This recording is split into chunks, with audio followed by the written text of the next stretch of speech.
Hey there, Happy New Year. I hope you found a little space to pause and reset. We finally moved in. I wanted to share what the past few weeks have looked like and give you a glimpse of my studio.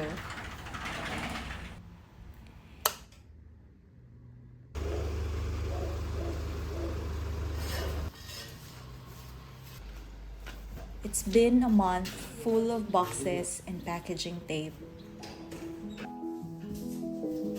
of learning where things belong again. Moving into a new place is exciting, but it's also loud in a quiet way. Lists to finish, corners to measure, things we thought we needed, and things we quietly let go of. For a while, my creative vision felt distant. Buried under the errands and the simple question of, where should this go? So I stopped fighting it. I let this season be what it needed to be. A pause, a recovery, a settling in. Making sure this place isn't just comfortable, but a space where beautiful ideas can slowly take root.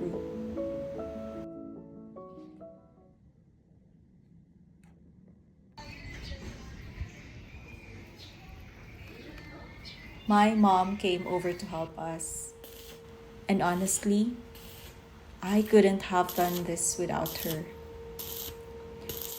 Some things needed immediate care, small fixes, unexpected leaks, the kind you don't plan for but can't ignore. But in between all of that, something I have been dreaming about began to take shape. Our garden.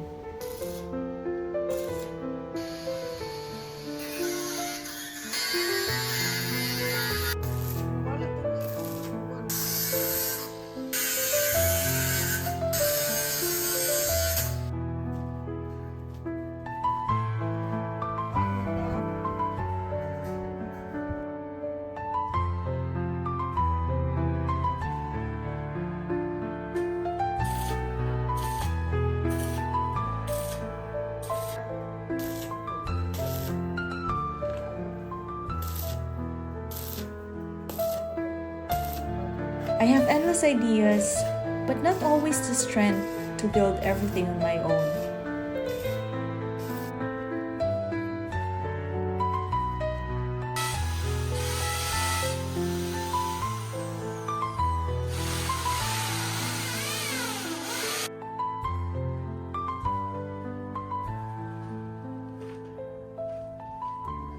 So having my mom and her partner, both hands-on, always creating, felt like a gift.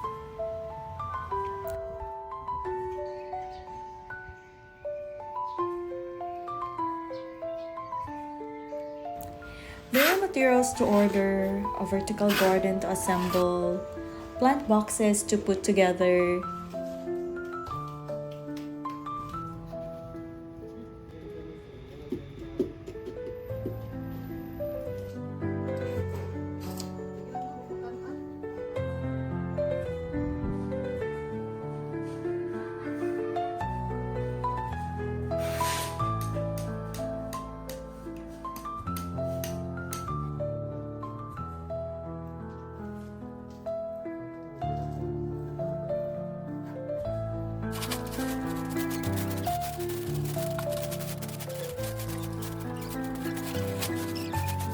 And one of my favorite moments, choosing the plants.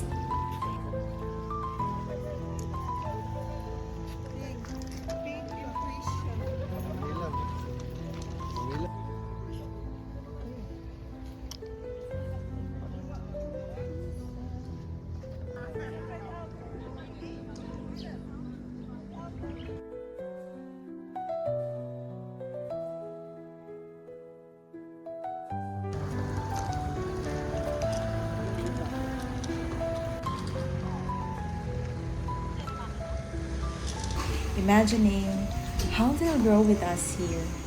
It felt like creating again, just in a different form.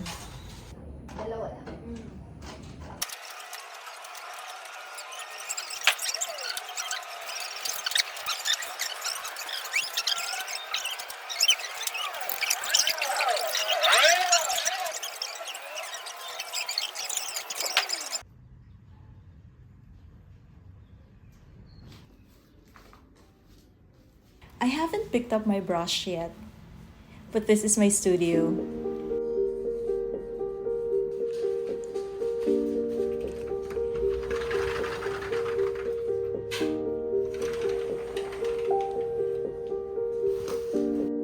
Most of my artworks are still packed away. Some will soon find their place on our walls, and some will be part of a small sale in February to celebrate our 4th year. Lately, I've had more time to listen to the quiet questions people carry about creating and about making space for art alongside everyday life. I want to start sharing what I've learned, the good, the hard, and that is parts in between. So if you're in a season where days look different, where creativity feels paused but not gone, I hope you'll stay. I'll see you in the next video.